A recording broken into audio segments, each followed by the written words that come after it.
I'm an addict. My name's Rob. Hi, family. Man, I'm grateful to be out here. Thank you to the committee. This is my first Journeys.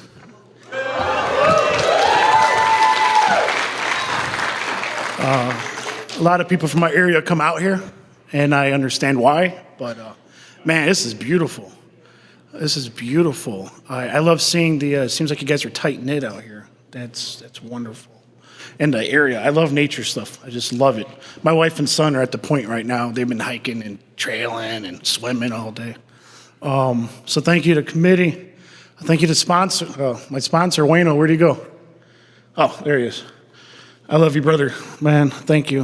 When I read today's JFT, somebody believes in me.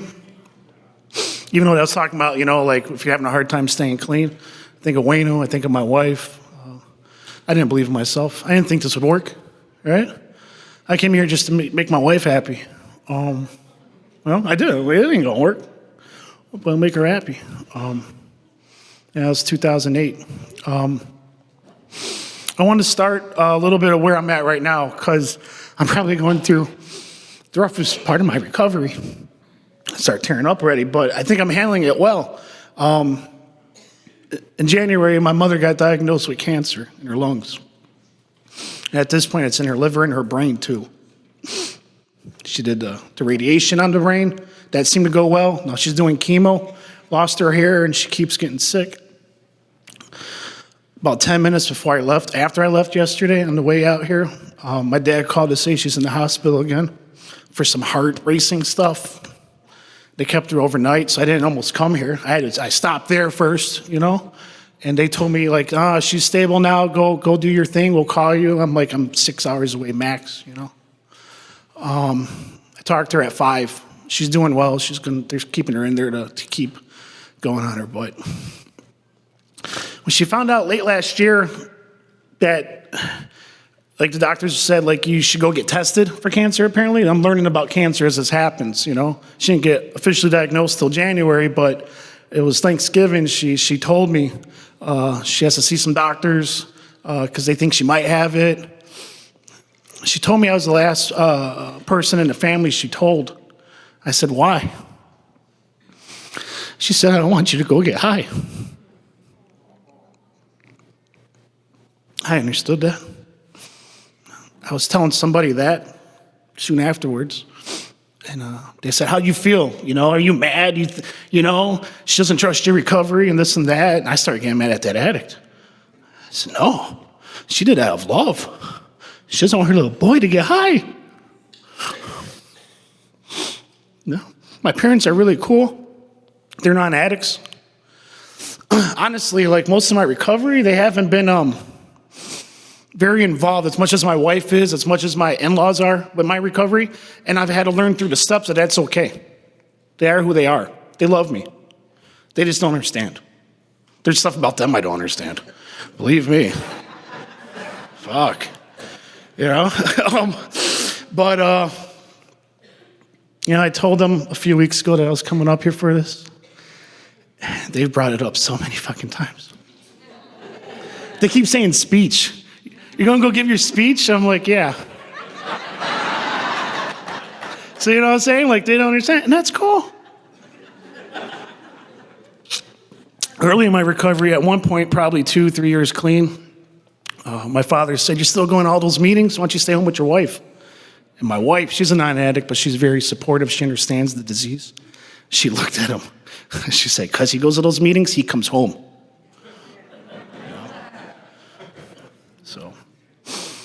So, I wanted to start with that of just, I feel like I'm handling it well right now. I would love to say I haven't had a using thought over this shit, but like about a month ago, I had one. I was on my way home from work, thinking about my mom, crying, and a using thought came. And then I thought it through, I stopped it. I didn't, what do you call it, entertain it, I said, wait, I'm going through enough shit right now. I don't need a habit again. You know what I'm saying?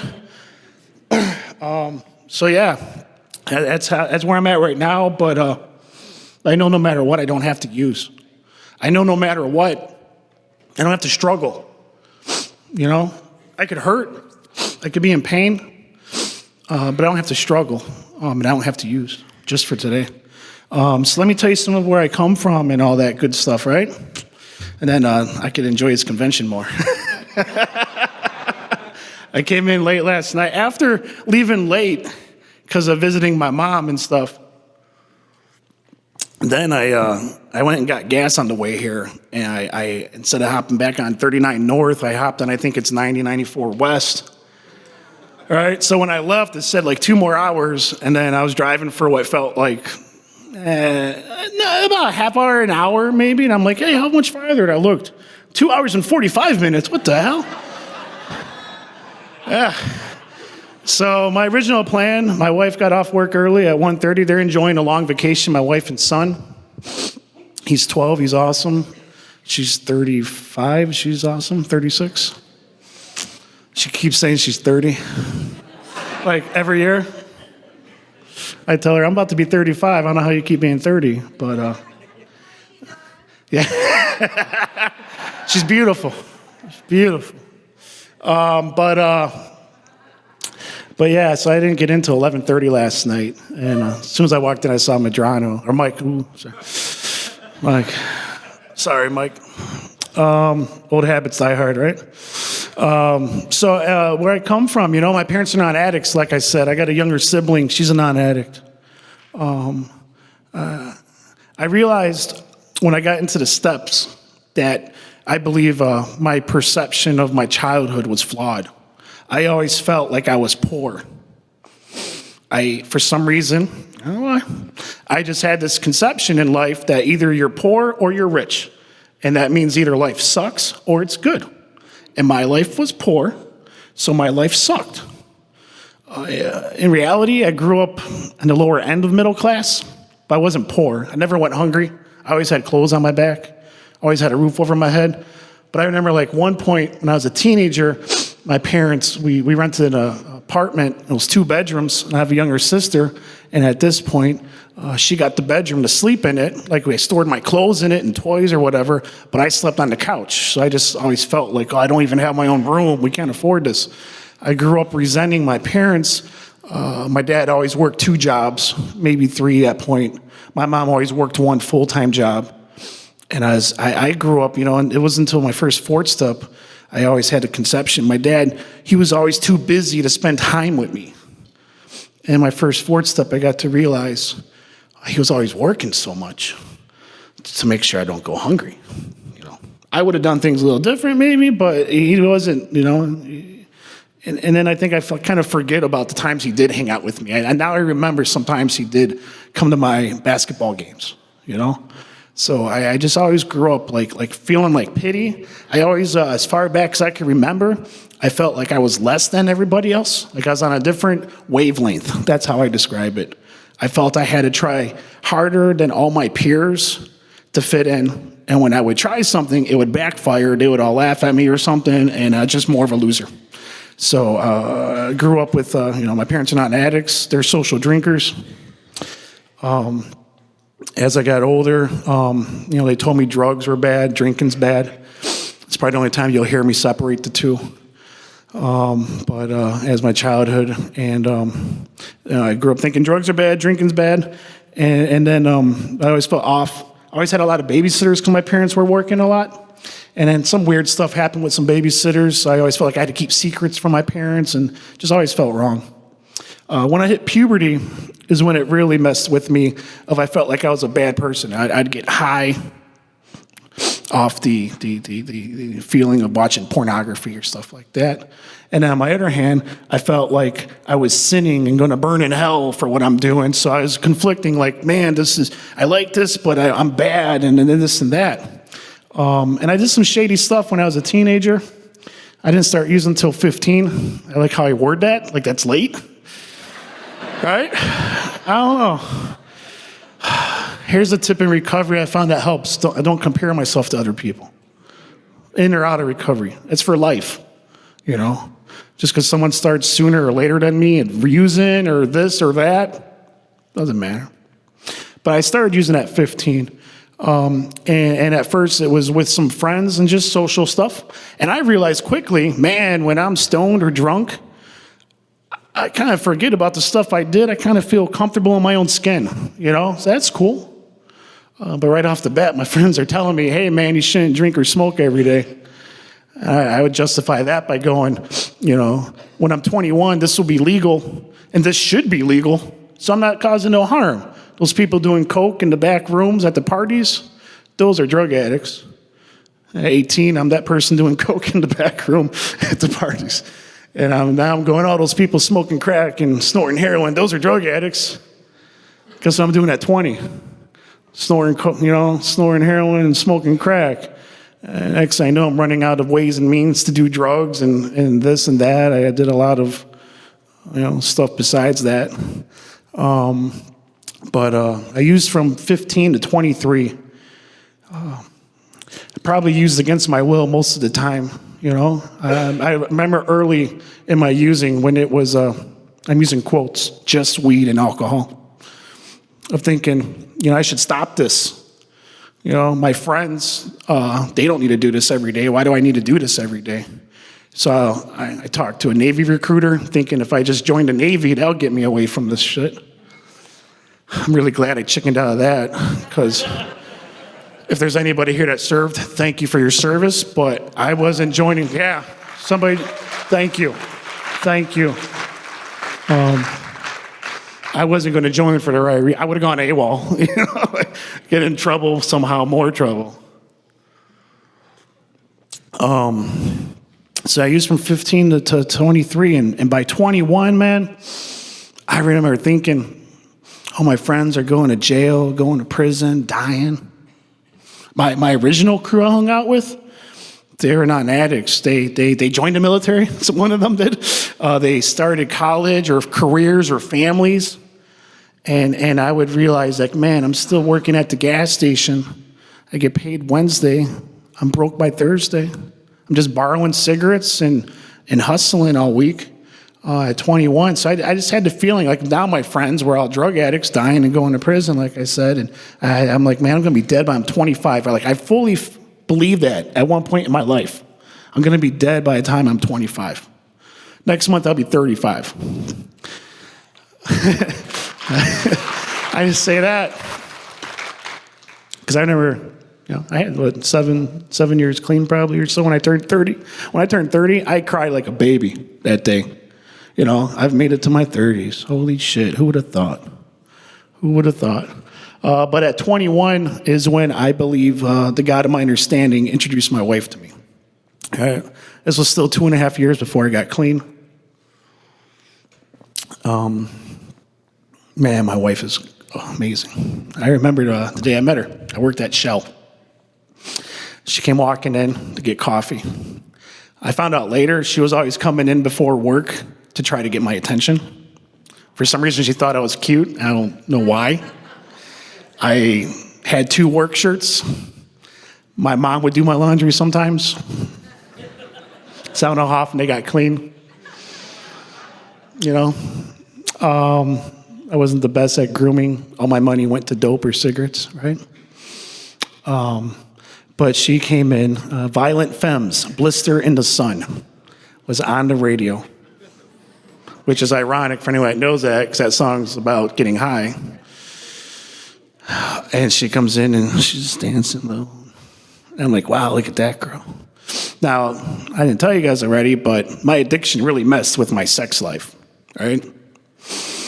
I liked girls. Right now, I only like my wife, but I liked girls. And I couldn't talk to girls, right? I would think I need some drugs in me to talk to a girl, but whenever I put drugs in me, I couldn't stop at enough to just talk. I would, use an access, so I'd either be nodding off or jawing. I couldn't talk to girls. So I didn't have much of a sex life. All my sex was with other addicts.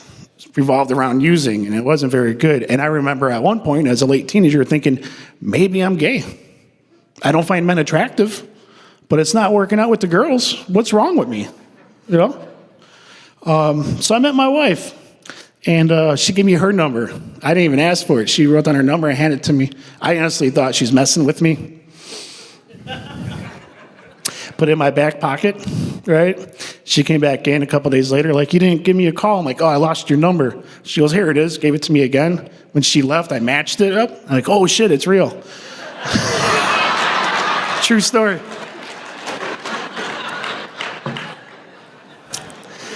So our first date was in September of '05. We went to Wendy's, and I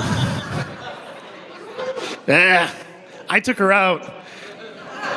I probably didn't get high for a day because I took her to Wendy's and the Exorcism of Emily Rose. Is that a good first date? All right. So let's see, I was 21, she was 22. She's a non-addict, if I didn't mention that already. She's a non-addict. And she still is beautiful. She was like, whoa, that's beyond my league, right? I thought she was messing with me. But anyways, we started going out and steady. And for some reason, no idea why, I told her I used drugs, and her thing was like, just don't use around me. When you pick me up, don't have drugs in the car. You know, I don't want to deal with that shit. She would go drinking with me, but don't do, stuff around me. So that was in September of '05. Well, 2 months later, she comes up to me and goes, listen, I'm pregnant, and it's yours. I haven't been with nobody else. And you either got to get clean or leave, I thought I never wanted children. I never thought of children. Never thought of college, never thought of career. I just thought of dope, right? You guys can relate, some of you. So I thought, having a kid will get me clean. And that might have worked for like a little bit with the drug of my choices, but I'd still drink. And honestly, at that point, it seemed like my drinking was manageable. I realized when I got clean and started working on my first step, right? And you guys are talking about, it's more than just the drugs, it's a disease concept. And I'm like, what do you guys mean, right? When my wife was pregnant with my son, I worked at a pool hall, and I found a way to steal money under the table from the pool hall, and I would get a rush off that. Eventually, I felt, man, this is wrong. This poor small business guy I'm ripping off. So I'd wake up and go, I'm not going to steal today, and I'd end up stealing that day, just like when I was doing dope. Then I'd feel guilty, right? Eventually, I started using dope again to deal with that shit, right? And then they caught me and fired me, and I had a habit, and I have no job, and I'm like, man, this sucks, dude. And my son was born, and I'm like, now get clean, right? Babies cry. So my thinking went, I need some dope to deal with the crying baby. And then I get a bad habit again. Just always after. A month after my son turned 1, I checked into treatment. Man. There was a nurse named Mia who was checking me in. She said, when you get out of here, your odds of staying clean are better if you go to Narcotics Anonymous meetings. I never heard of you guys. That was the first time I heard those two words put together. I never had a friend who was required to go to AA, court ordered, right? We used to get drunk and laugh at the fact that he had to go to AA. I got to go to my AA meeting. He's drunk. So I'm like, you mean, I'm not an alcoholic, I'm a drug addict, And she goes, it's like the same thing, but for drug addicts. And that facility had 3 meetings a week. So, after I was there like 5 days, I think, I felt better because they had me on medicines, right? So I'm like, I'm done, I'm out of here. I'd go to 1 meeting a week. Sometimes I'd go to 2 because there was one right by my house. But that 1 meeting a week I'd go to, it was Wednesday nights called Another Look. Some people would know it, yep. And I would come late. I'd usually leave early. I'd share twice. Wouldn't listen to a goddamn thing you guys said. And then I started getting high in the bathroom. Going, wow, this ain't working. Yeah, I'm happy it's working for you guys. It ain't working for me. And I used for 6 more months, and it sucks. Those 6 months were a long 6 months of telling my wife I'm clean. She's going to the meeting because it was open, always open. So it was like our date night once a week, and I didn't know, a meeting a day for the first 90. I remember I got a basic text, but I didn't read the front half. I was reading the stories, and just like the parts where like they're talking about their drug use, and then once they start talking about how they got clean, I'm like, close, I wasn't ready. So that lasted for 6 months until March 2008. My last day getting high. I pray I never forget it. It's been one of my biggest tools of staying clean is, besides step work, like Wayne said, with the sponsor, is remembering where I come from, remembering the pain, not even just of using, but of early recovery. Early recovery sucked. But my last time getting high, I was at home. Before I went to get high, I'm at home, and I'm watching a TV show called Cops. We live with my parents. My wife's at her parents' house with the kid. I have no car. A few months earlier, I sold it for crack money. And I'm watching Cops, and I see a guy get busted for crack. And I go, let's go get some crack. So I tell my dad I need your truck to go shoot pool with the guys. And I'm going to go, get some crack. And go get some money for my wife for gas and for pool money. And, hours later, that night, she's calling me, and I'm not answering. And eventually, I come home when I'm out of everything. I need to come home with my dad's truck eventually. And I don't know why, guys. I don't know why, but when she asked, like, are you high? I said, yeah, that night. Like, yeah. And I told her, I said, I need more money to go get beer to calm down. And she knew I was bullshit. I was going to go get more crack.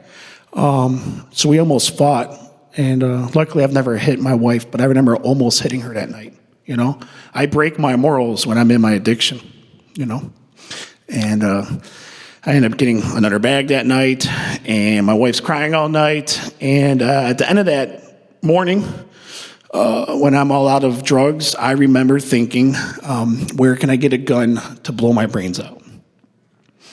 I was thinking my son isn't getting younger. He was a year and 7 months, 19 months old. I'm thinking he's not getting younger.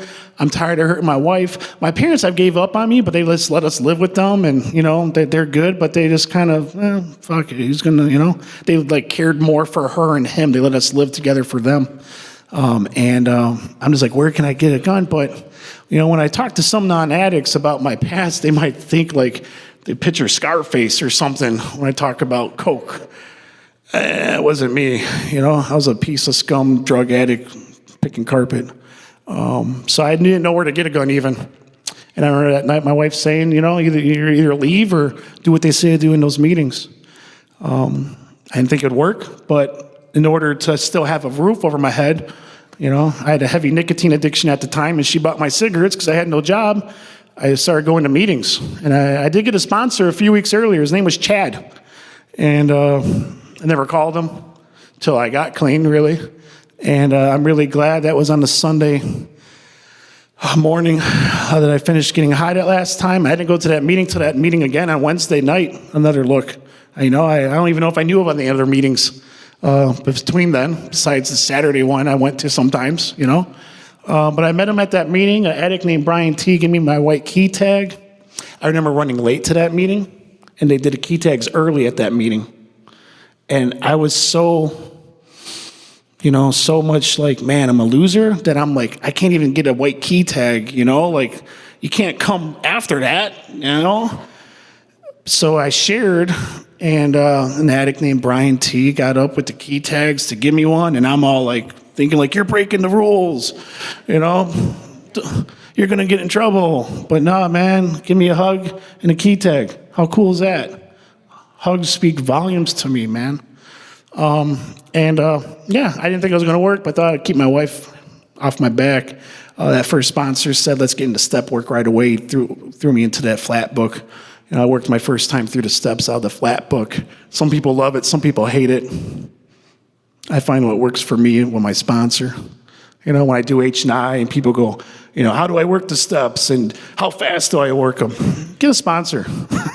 Ask me stuff, my opinion, what works for me, but go get a sponsor and follow his direction on the step work. That's what you should do, I've worked steps too slow at times, and I've probably worked them too fast at times, But I had about 3 months clean when I got my first service position.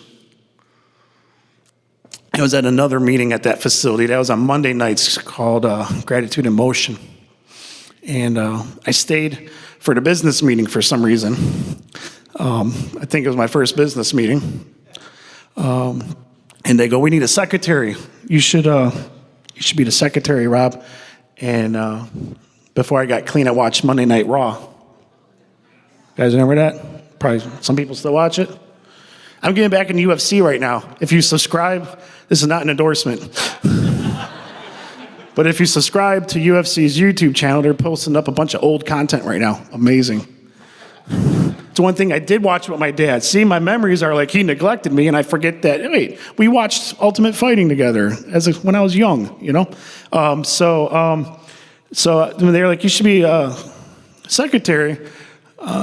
I go, let's handle some more business, get back to me. And I'm starting thinking, like, man, I missed Raw 3 months already. I don't know what's going on with Stone Cold, right? I don't know if he's a heel or face right now. And they're like, it's a 3-month commitment. I'm like, 3 more months of not watching? Because I tried that 90 and 90. It's a meeting a day for the first 90. I like to say that because addicts could do math and try to hit like 5 a day and, no. Nothing wrong with going to more meetings than every day, but it's at least a meeting a day for the first 90 days. Understand what this really is. Start to learn to understand what this really is. Or you'll be like my parents. They don't know what this is, right? So, but then the voice kicked in of like, wait, you've been clean about 3 months, And before that, I could sometimes put 3 days together, But by that point, I'd be too sick, or I would celebrate that I wasn't sick anymore. It seemed like 3 days was the magic number. And that's like, fuck it, I'll take this position. And I haven't looked back, man. I haven't looked back. Thanks. I forgot to say at the beginning of this stuff, if you're new, welcome. You never have to use again. My first sponsor taught me we stay clean just for today. And today's almost over. You got it. My first sponsor taught me when you feel like getting high, it's not just not getting high. It's doing something else. When I was new, we couldn't afford these fancy cell phones. So I couldn't read literature on my phone. So I'd carry IPs in my back pocket when I was at work. I'd go in the bathroom and read IPs when I finally got a job. I was afraid to get a job when I got clean. So I had about 3 months clean when I finally got a job because I was always stealing from my jobs, go get high. So when I got clean, I'm like, I can't work because I'll steal and I'll get high. True story. I'm fucking crazy, right? I can laugh at it now. Eventually, my wife's like, you got to get a job eventually. I'm not supporting you. We're not living at your parents' house my whole life because you're afraid to get a job. You know what? It was outside of NA, but I'm glad too. I was getting crazy of just waiting all day for the meeting. Up by us, their evening meetings a lot. So I started volunteering at a little local, like a place that babysat people with mental handicaps while their family worked. They were adults. That was really cool. I was able to learn that there's stuff outside of NA I could help with too. Just playing games with them and crosswords. It was really cool. But then I got a job, my first job clean, I stole from. Yeah, stole cash. It was a hotel. Felt like shit. Didn't get high. It's not okay I stole, but at least I didn't get high. So yeah, I started, 3 months clean, got that. 6 months clean, I started H&I. An addict at the time called me up one day, said, hey, you want to speak for H&I? I've never spoken anything yet. I'm like, kinda. If you think I can, right? Someone who believes in me. If you think I can. And I go, cool, when is it? And he was like, in a couple hours, come pick me up. That's Jimmy B. Yeah? And that was at Adolescent Treatment Center for Young Men. Half them seemed like they were in gangs. They all seemed like they were in gangs. Half them probably were. I was scared. Had my back to the door. Yeah, I got involved with H9. That's when I met Wayno, and yeah, calling himself righteous before I knew what that meant. I was just one of the go-tos, you know. Yeah, I'm lucky. Wayno's my third sponsor, and I remember I had that first sponsor until I had about 10, 11 months clean. I was on my fourth step. Sponsorship's always been important for me for some reason. I don't know why. It always has been. And I worked through the first three with that first one. I was on the fourth, and I believe he went back to school. It was something he was too busy to answer, and I really felt like I needed somebody to answer your phone a lot. And because early in my recovery, I'm glad I did. I'd call my sponsor a lot with my step work questions as I'm going through, not just like at the end, but what's this mean, or I'm feeling like this. And so I got a second sponsor, and that one was awesome. I worked well with him for a little bit. We became roommates, and everybody do their own path. But I shouldn't have became roommates with my second sponsor, because then our relationship got strained. And there's a sponsor, there's the roommate. Are you paying your bills on time? Or he was a bachelor, and I'm married with a kid, so we have different sleep schedules. It just didn't work well. And eventually, that's when I asked Wayno to sponsor me. He moved out here to my area, out to my area, and I liked how he would share, not to try to sound cool. He would share if he had a problem and what he was going to do to solve it. That's what I like to hear in meetings, And so I got into step work, and after a year clean, I started thinking, wow, this is kind of working for a little bit. Maybe I should go to school. So in September of '09, that was a good month, man. I had a year and a half clean. I got married, right? That was cool. I was dating my wife the last 2.5 years of my active addiction. After I was clean about a year, we started planning on actually getting married then. And so we got married in September of '09. This September will be 10 years married with that woman. Fucking wonderful. Thank you. I like to say this too. I fully agree. An addict, therapeutic value of one addict helping another, right? Without parallel, I could quote the literature. But I'm lucky to have my wife as well. She's not an addict, but she's got to understand our program, understand the disease concept, and she's very supportive of me. So it's not just only addicts could help me in that sense, not saying I don't need you guys, I only need her or something, but that I'm very fortunate. I think it's easy for me to get a closed mind and think there's only NA in the world. No, NA is my primary tool of recovery. Really, it's my only tool of recovery, but there's much more out there to the world. NA has given me a life that I could get outside these rooms, right? And I went to school with a year and a half clean, September of '09. I started school 3 years, and 9 months later, I got a bachelor's, criminal justice. Thank you. Wayno was there when I graduated, and my parents, it was really cool about that. My mom dropped out of high school to care for her family. She has siblings. She had a dysfunctional family. So she dropped out of high school. My dad graduated high school, just always been a workaholic, never went to college. So when I graduated, they go, and this is your first generation. And, I got to raise my hands. Something of, my parents didn't go to college. They're not addicts, but they didn't do that. And I'm not even saying college is for everybody. But that was really cool, guys. And my senior year of college, I got into my industry, and I've been busting my butt in there and working my way up in my industry. I have meaning and purpose in life, in recovery, outside of recovery. I got the career, I got the family. I got a really good life. I know I started this off talking about my mom. It really sucks. It sucks. Thank you. Thank you. I love you too, man. I do. But even when something sucks, there's beauty in life still. Earlier this week, there's an opening in a different department at work for managing that department. I manage a department. There's an opening for managing another department that I'm interested in, and I applied. And I got a phone call at 2 this afternoon to schedule the interview on Tuesday. I say all this Because here I was at 23 coming in NA. Couldn't hold a job down, right? I did graduate high school, just fucking skated by, you know?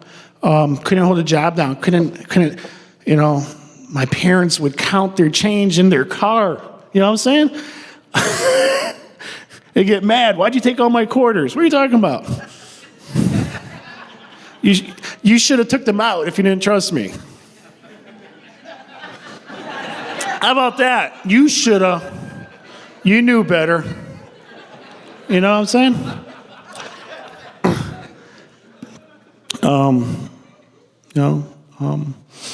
Yeah, and the blessings. There's been so many blessings in recovery through the step work of changing my perspective.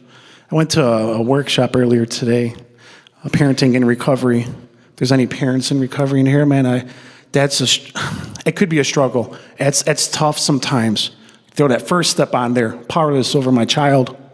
You know, no matter what I do, my kid's going to make his own decisions. Just like no matter what my parents did, I made my own decisions. You know,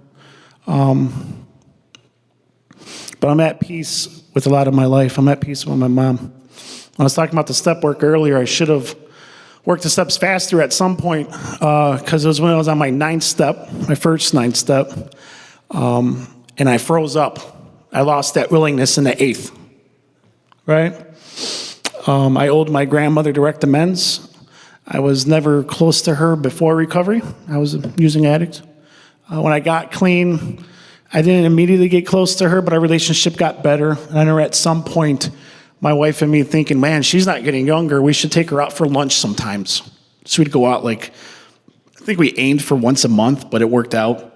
Every few months we'd go out for lunch, wherever you want, just to be with you. And then she died unexpectedly.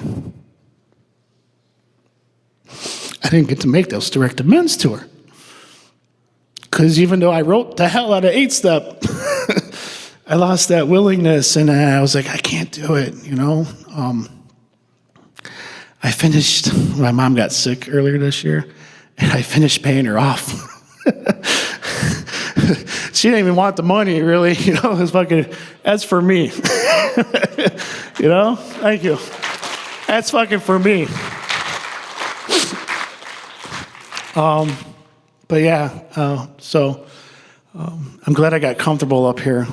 I was pretty nervous here. I was going through phases leading up the past week of comfortable, uncomfortable, comfortable, uncomfortable.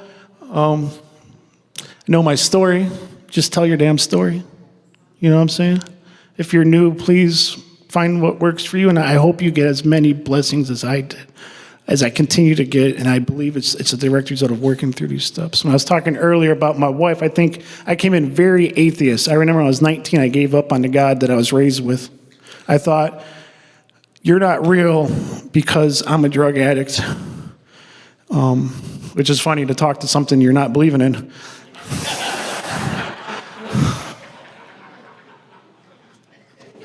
But me and my friends didn't talk about, higher powers or spirituality while we were using, so it wasn't until I got clean, and luckily I was desperate enough at first and didn't think it was going to work, but then when I got clean and started listening and working steps, the God word didn't bug me. Eventually it started bugging me, but I really think that was my disease trying to scare me out of the rooms. Because my wife and me have different understandings of higher powers. I honestly had to search outside the rooms for something that makes sense to me, and that's okay. But I believe my God put my wife in my life here's a shot, Rob. You know, take it or leave it. You know? And my wife, I don't think she heard of NA before I found NA either.